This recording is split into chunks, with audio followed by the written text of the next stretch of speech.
안녕하세요. 대단히 반갑습니다.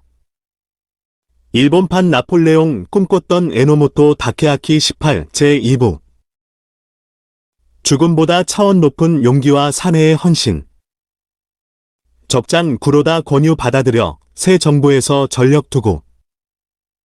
내전으로 피폐한 조국 위에 지식과 경험 아낌없이 바쳐 일본 사무라이 정신을 다룬 액션영화 쇼군 마에다.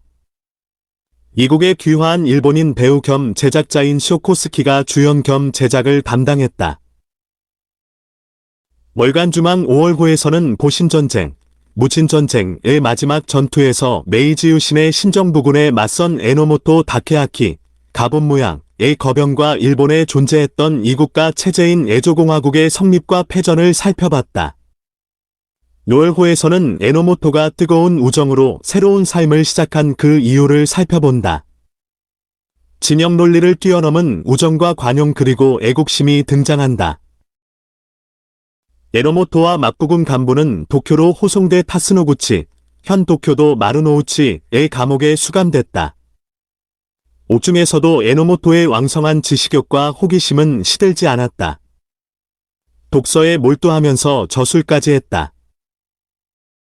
에노모토가 옥중에서 쓴 가이세이자소, 개성잡조에는 닭이나 오리의 인공보하기, 소주, 비누, 양초 등의 제법, 도해까지 삽입했다. 그는 이 책을 형에게 보내 가게의 보탬이 되도록 하라고 조언한다. 에노모토는 산업기술의 발전과 생산을 늘리는 일이야말로 미래의 일본을 풍부하게 할 원동력이라 확신하고 있었다. 에노모토는 고료가쿠 시대부터 산업기술이나 화학실험에 관심을 가졌다. 에노모토는 군인이자 정치가인 동시에 우수한 과학자로서의 자질도 가지고 있었던 것이다. 에노모토를 포함한 구막부군 간부들에 대한 처분과 관련해 정치권에서도 이견이 있었다.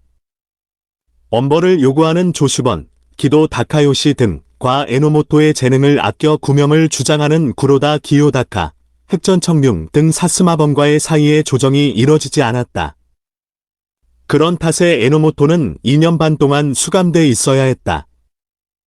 홋카이도 개척사로 차관직에 있던 구로다 기요다카는 에노모토가 옥중에서 산업기술 개발을 구상하고 있을 뿐 아니라 홋카이도 개척의 꿈을 버리지 못하고 있다는 것을 알고 그의 석방을 위해 분주하게 움직인다. 또 훗날 아세가만의 설, 수아만 설, 로 에노모토의 변절 모습을 비판했던 후쿠자와 유키치도 구명 활동에 나섰다. 여러 사람의 노력 덕분에 메이지 5년 1872 1월 6일 에노모토는 특사로 추록했고 2달 후 마침내 무죄 방면된다. 구로다는 에노모토를 매일같이 방문해 홋카이도 개척에 함께해 달라고 간청한다. 홋카이도 개척에는 미국도 협력하기로 약속했다. 그랜트 대통령은 현직 장관급 인사를 파견한 데 이어 미국 자본을 투입하는 등 홋카이도를 리틀 아메리카로 만들려 했다. 구로다는 이런 상황의 위기의식을 느꼈다. 외국인에게만 의지할 수는 없다고 생각했다. 그러나 미국의 협력 없이 홋카이도 개척은 불가능했다. 그래서 에노모토의 힘이 필요하게 된 것이다. 구로다는 에노모토의 홋카이도 개척에 대한 열애와 네덜란드 유학 등을 통해 키운 과학자로서의 자질을 잘 활용하면 미국과 대등한 입장에서 개척 사업을 할 수 있을 것으로 기대했다. 에노모토는 고민했다. 막신으로서 사초 정부를 섬길 수는 없다는 반감도 있었다. 하지만 사라져 가던 홋카이도 개척의 꿈이 다시 현실화되고 있는 것도 사실이었다. 결국 에노모토는 구로다의 요청을 수락한다. 메이지 5년 1872 3월 8일자로 에노모토는 개척사 4등 관직, 현령대우의 출사 발령을 받는다. 막부의 신하로서 마지막까지 사초 정부에 저항했던 에노모토가 메이지 신정부의 고위 관료에 오르게 된 것이다. 변신의 가장 큰 원인은 구로다 기요다카의 우정이었다. 남자 마음을 돌린 삭발 우정. 1810년에도 막부가 제작한 세계지도 신정만국전도의 한반도 부분. 당시에는 일본도 동해를 조선해 조선해로 표기한 것을 알 수 있다. 메이지유시는 영웅의 시대였다. 양이와 계국을 둘러싸고 일본 열도가 분열돼 보신전쟁으로 발전했다. 그 싸움은 매우 잔혹했지만 이면에는 미담도 있었다. 막신인 에노모토 다케아키와 메이지 신정부의 구로다 기요다카의 우정을 알아보자. 구로다 기요다카는 이토 히로부미에 이어 2대 내각총리 대신에 오른 인물이다. 그는 오쿠보 도시미치에 이어 사스마 벌의 유력 지도자가 된다. 구로다는 보신전쟁과 세이난, 서남 전쟁에 참전한 군인이었다. 결국 정치에 나서 내각 총리 대신까지 올랐지만 추문도 많았다. 철을 살해했다는 소문이 있을 정도로 다혈질이 인물인데다가 주호였지만 지인지강이 각별했다. 적장이었던 에노모토의 가능성과 인물됨을 알아보고 국가 발전에 기여하도록 했다. 에노모토의 석방을 위해 백방으로 뛰어다니던 구로다는 삭발도 마다하지 않았다. 그 노력이 결실을 맺어 에노모토는 자유의 몸이 된다. 나중에 구로다의 딸과 에노모토의 장남이 결혼했고 둘은 사돈이 됐다. 구로다 기요다카는 이토 히로부미의 뒤를 이어 2대 내각 총리 대신에 취임한 인물이다. 일본사 교과서 등에는 메이지 22년 1889 2월 11일 일본 제국 헌법 반포 시 총리 대신으로 기재돼 있다. 그런데도 구로다의 고향인 사스마, 지금의 가고시마 현에는 그를 현창할 만한 비석이나 동상이 하나도 없다. 총리 대신을 지냈던 인물이라면 현창비와 동상 하나쯤은 고향 땅에 있을 법하지만 가고시마에는 아무것도 세워지지 않았다. 그 수수께끼의 열쇠는 구로다의 생애 안에 숨겨져 있다. 가장 큰 이유는 사이고 다카모리, 서양융성가 이끌었던 세이난 전쟁에서 사이고와의 이견으로 고향인 사스마의 총무리를 겨눴기 때문일 것이다. 홋카이도의 개척자로 거듭나다. 에도막도 말기 당시 고향 선후배인 사이고 다카모리와 구로다 기요다카는 서로 아끼고 존경하는 사이였다. 구로다는 스스로 자신이 사이고의 뒤를 이을 인물이라 여겼다. 사이고는 메이지 5년 1872 자신의 친구에게 보낸 편지에서 다음과 같이 구로다에 대해 쓰고 있다. 에노모토를 극혐으로 다스리려던 논의가 관대한 처불론으로 바뀌게 된 데는 구로다의 성심이 큰 역할을 했다고 생각합니다. 정말 믿음직스럽습니다. 보신전쟁의 마지막 전투가 된 하코다테의 고료가쿠의 전투에서 구로다는 신정부군의 육군 참모를 지냈다. 그는 에노모토가 이끄는 구막부군이 농성하고 있는 고료가쿠를 공격하는 책임자 중 한 명이었다. 하지만 구로다는 전후 일관되게 적장이었던 에노모토의 구명 탄원운동을 펼쳤다. 탈원을 위해 삭발까지 감행한 구로다의 모습을 담은 사진도 남아있다.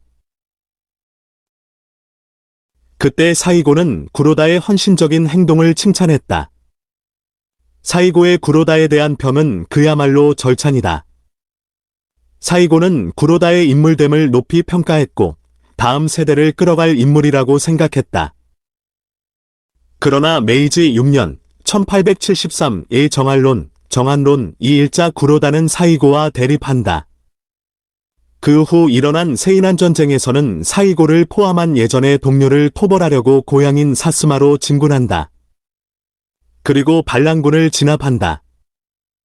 또한 구로다는 오쿠보 도시미치, 대구보리통가 암살당한 후에는 사스마 범벌의 중진이 된다. 사이고가 세이난 전쟁에서 패배에 자결하고 오쿠보가 암살당한 후 구로다라는 인물은 보통 사람으로 변모하고 말았다는 평가도 있다. 원래 구로다라는 인물은 군사 방면의 재능이 출중했던 인물이었다.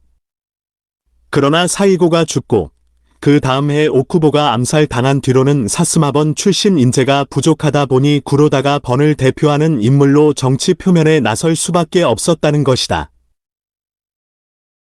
한편 구로다의 우정 어린 설득으로 개척사가 돼 홋카이도로 건너간 에노모토는 하코다테 주변에서 이시카리, 히다카, 도카치, 구시로를 돌면서 자원 조사를 했다. 소라치 탄전, 이시카리 탄전의 북부를 발견한 것은 에노모토였다. 호다테에 일본 최초의 기상관측소를 설치한 것도 에노모토다. 그는 홋카이도 개척을 위해서는 기상관측소가 필요하다고 통감하고 있었다. 훗날 에노모토는 기상학회 회장에 오른다. 메이지 7년 1874 1월 에노모토는 주러시아 특명정권공사로 임명돼 러시아와의 영토 교섭에 임했다. 아울러 일본 최초의 해군 중장이 됐다. 페테르부르크에 부임한 에노모토는 약 1년간의 교섭 끝에 가라오토 에치시마 교환조약, 화테 천도 교환조약을 체결했다. 이 조약에 의해 가라오토 전도는 러시아가, 쿠리ler도는 일본이 영유하기로 결정됐다. 또한 오호츠크해 및 캄차카 주변의 일본 어업권도 인정받았다. 이후에도 에노모토의 활약은 눈부시다. 신생 일본의 기반 확립에 많은 공헌을 했다. 메이지 15년 1882 8월에는 주청 특명정권공사가 대북경에 부임했다. 메이지 17년 1884에 일본과 같은 근대 입헌군 주제 국가의 수립을 목표로 하는 세력의 쿠데타, 갑신정변가 조선에서 일어나면서 청일 양국 관계가 악화된다. 이 긴장 상태를 완화하고자 일본 측 정권대사 이토 히로부미와 청해 이용장이 회담했을 때는 에노모토가 이토를 보좌해 천진조약 체결을 이끌었다. 메이지 18년 1885에 내각제도가 시작되면서 에노모토는 제1차 이토 히로부미 내각의 최신 대신에 취임한다. 메이지 21년 1888 구로다 기요다카 내각에서는 최신 대신과 농산무 대신을 겸임했다. 그해 정기학회의 초대 회장이 됐다. 다음해 2월 11일 일본 제국 헌법 발표식의 당일에 암살된 모리 아리노레 3일의 후임으로 문부 대신으로 취임한다. 그러나 메이지 천황이 희망한 도덕 교육의 기준 책정에 적극적으로 임하지 않았다는 이유로 이듬해 해임된다. 메이지 24년 1891 제1차 마스카타 마사요시 송방정의 내각의 외무대신이 대조약 개정 교섭에 임한다. 만년까지 정력적으로 활동하다 73세에 눈감아 1. 메이지 유신의 주역 중 한 사람인 오쿠보 도시미치 2. 구로다 다케아키가 존경했던 사이고 다카모리 메이지 유신의 주역이다. 메이지 27년 1894에는 제2차 이토 내각의 농산무 대신으로 취임했다. 이때 제철소의 건설과 관련해 많은 반대를 무릅쓰고 민영이 아닌 관영 공장으로 밀어붙였다. 그러나 아시오 구리야마 광독 사건의 책임을 지고 에노모토는 농산무 대신직을 사임했다. 만년에도 에노모토는 공업화학회 초대 회장이 되는 등 정력적으로 활동했다. 메이지 33년 1900에는 시무 구로다 기요다카의 장의위원장을 맡았다. 메이지 38년 1905 10월에 해군 중장으로 퇴역했고 메이지 41년 1908년 7월 신장병을 앓다가 같은 해 10월 26일 눈을 감았다. 함년 73세로 묘소는 도쿄도 분쿄구 기치조지에 있다. 에노모토 다케아키는 하코다테 고료가쿠를 굳게 지키며 끝까지 신정부군에 저항한 구막부군의 리더였다. 하지만 메이지 5년의 특사로 석방되고 나서는 풍부한 기술 지식과 국제법에 관한 지식을 바탕으로 신생 일본국 만들기에 공헌했다. 그러나 그 공적에 걸맞은 평가가 이뤄지지 않은 것도 사실이다. 예조공화국 총재로서 마지막까지 신정부군과 싸웠다는 이미지가 너무 컸던 탓도 있다. 그러나 뭐니뭐니 해도 도쿠가와 막부의 해군 부총재였던 남자가 손바닥을 뒤집듯 사초의 메이지 신정부를 모시고 크게 출세한 것이 두 명의 군주를 섬기지 않는다는 무사도 정신과는 어울리지 않는다는 비판이 있었기 때문이다. 호쿠자와 유키치가 에노모토를 그렇게 평가한 것이 세간의 비판을 한층 더 증폭시켰다는 것은 부정하기 어렵다. 일본인은 사이고 다카모리나 히지카타 도시조, 토방세상처럼 자신의 신념을 끝까지 관철해 비극적인 최후를 맞은 사람들을 영웅으로 기리는 경향이 있다. 그런 관점에서 보면 에노모토는 정반대의 인물이다. 싫어해도 어쩔 수 없다. 그렇다면 에노모토의 공적은 이대로 역사 속에 매몰돼야 할까? 정말 에노모토는 변절자였을까? 에노모토 일행이 8척의 함대로 시나가와 앞바다를 탈주, 도호쿠를 경유해 지금의 홋카이도 에조치 하코다테로 향하던 때다. 이때 도쿠가와 15대 쇼군 요시노부는 새 정부의 공순을 표하며 미토에서 근신하고 있었다. 도쿠가와 막부는 싸울 의사가 없었으며 도쿠가와 정권은 속절없이 무너지고 있었다. 그런데도 에노모토 일행이 또 다른 저항을 계속한 것은 왜일까? 무인으로서 고집도 있었을 것이다. 그러나 에노모토에게는 명확한 목적이 있었다. 에노모토는 시나가와 바다를 벗어나며 가스 가이슈에게 덕천가신대거 고문을 건네며 신정부에 전해 달라고 했다. 글에는 다음과 같은 구절이 있다. 우리는 이전부터 불행의 구렁텅이에 빠진 도쿠가와 가신을 위해서 에조도 개척에 대한 허가를 바라고 있었지만 허락되지 않았다. 이렇게 되면 더 이상 싸울 수밖에 없다.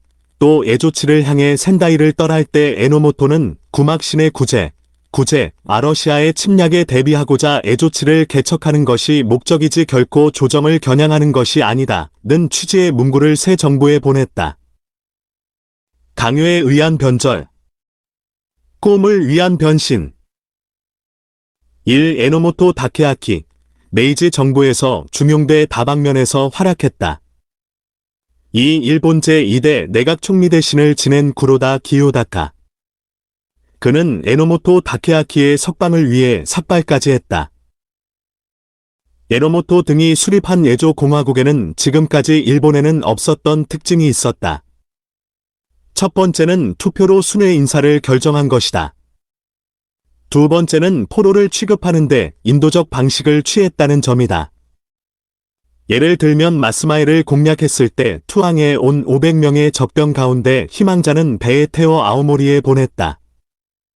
농상공인이 되고 싶다고 하는 사람에 대해서는 이를 허락했다. 당시만 해도 포로는 무조건 죽어야 하는 시대였으니 그 조치는 매우 이례적이었다.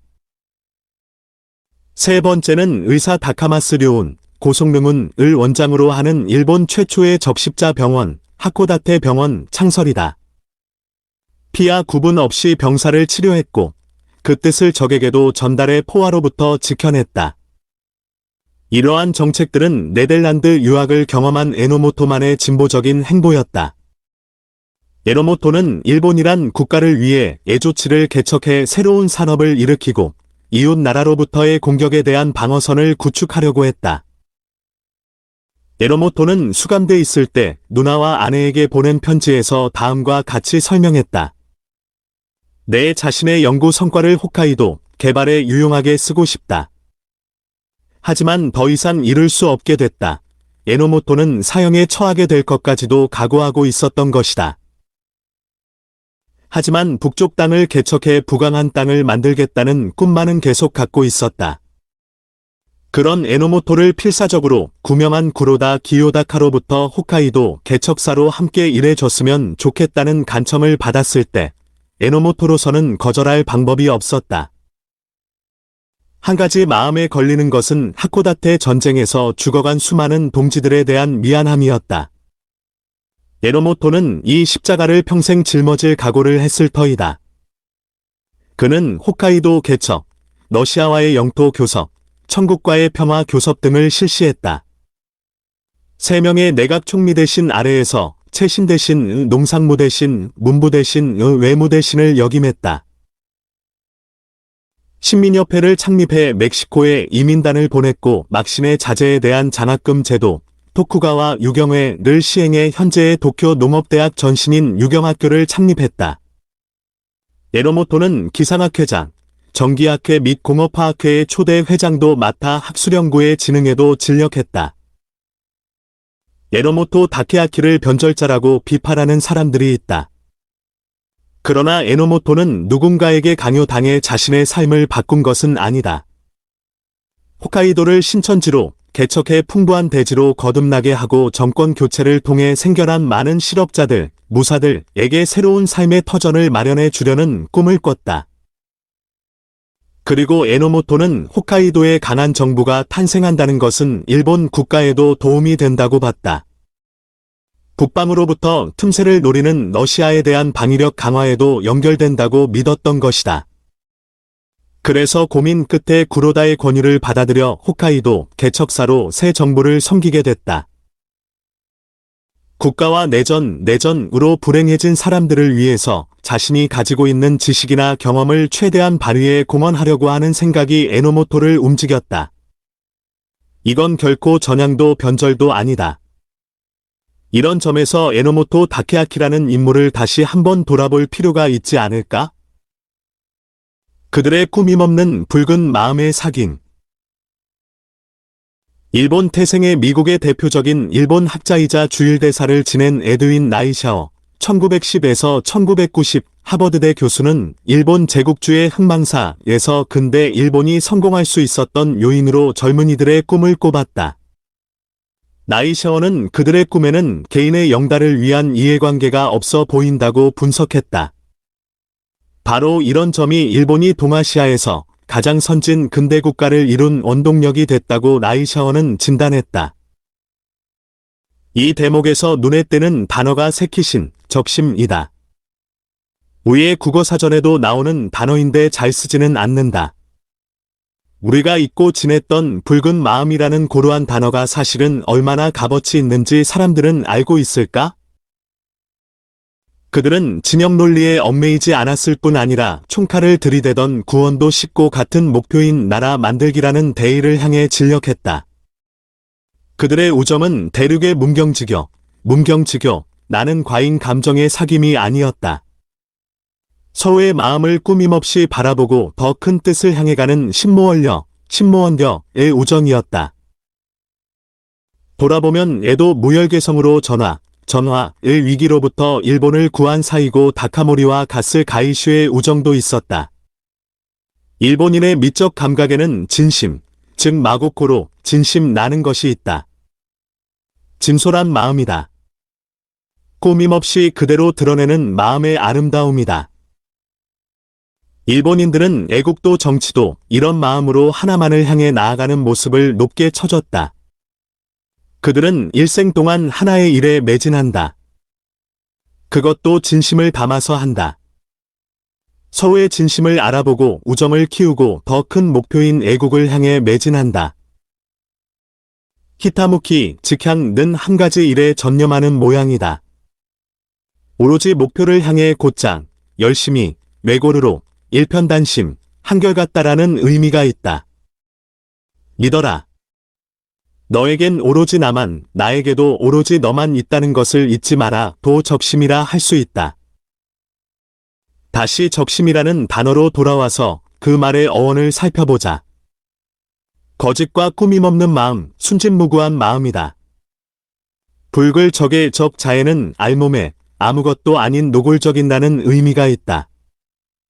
냉자에는 적자지심, 세상의 더러움을 받지 않은 아기 같은 부정 없는 마음 나는 말이 나온다. 아기는 피부가 얇고 붉게 보여서 그런가? 아무튼 요즘 같은 시대의 적심에 대해 다시 생각해본다. 세상이 아무리 변했어도 진심의 힘을 언제나 믿어야 한다. 이런 사람들의 이야기를 읽을 때마다 우직한 사람이라고 생각하면서도 이런 인생이야말로 우리가 걸어가야 할 상생의 길이 아닐까 싶기도 하다. 적심이 아닌 흑심으로 권력을 탐하는 정치인들은 되새겨봐야 할 대목이다. 잘 꾸며진, 편집된 세계관으로 흑심을 감춘 무리들이 널려있는 시대다. 우리는 적심과 흑심을 구별할 줄 아는 구로다 기요다카 같은 지인지감을 키워야 하겠다. 그리고 한 시대가 막을 내린 시점에서 절망적인 패배에 좌절하지 않고 제2의 인생을 살면서 자신이 경험하고 익힌 세계를 나라 만들기에 진력한 에노모토 다케아키의 용기에 주목할 필요도 있다. 무사처럼 쉽게 죽을 용기 대신 살아남아 후일을 도모하는 차원이 다른 용기를 낸 아름다운 전향도 눈여겨봐야겠다.